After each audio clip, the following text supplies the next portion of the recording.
Dain ang buhay kan madukayan ang sarong bagong mundag na umboy sa umahan sa barangay San Ramon, Lagunoy, Camarines Sur. Poko mas o menos alas 11 nin aga kasudma.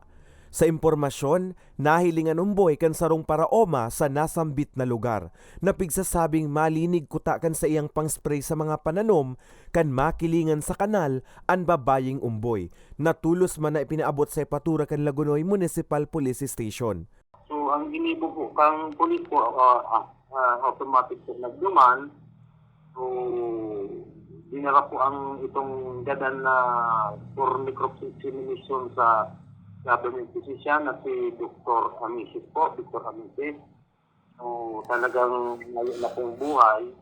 Sa investigasyon, nasa 9 na bulan na ang umboy, asin mayo manalugad sa hawak. Pigtutubudan ang pagkalamos ang kausa kan pagkagadan kan nasambit na umboy. Kompleto po siya, sir. Kompleto po. Magaling po nganing ko yung babae po ining umboy. Kompleto po siya. Mayo siya ng kung ano po mga different po. Ang Hepatura naman ang nagpabindisyon asin nagpalubong sa umboy.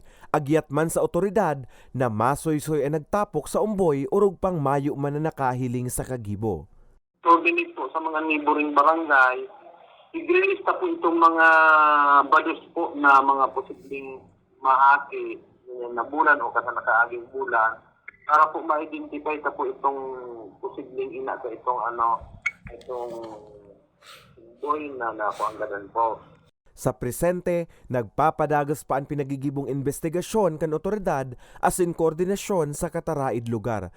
Pighihiling naman kan otoridad ang record kan barangay health centers nga ni masusog ang posibleng ina kan umboy asin mapanimbag kan sa iyang ginibo. Para sa mga baratang tatak Bicol, Carmelo Balia.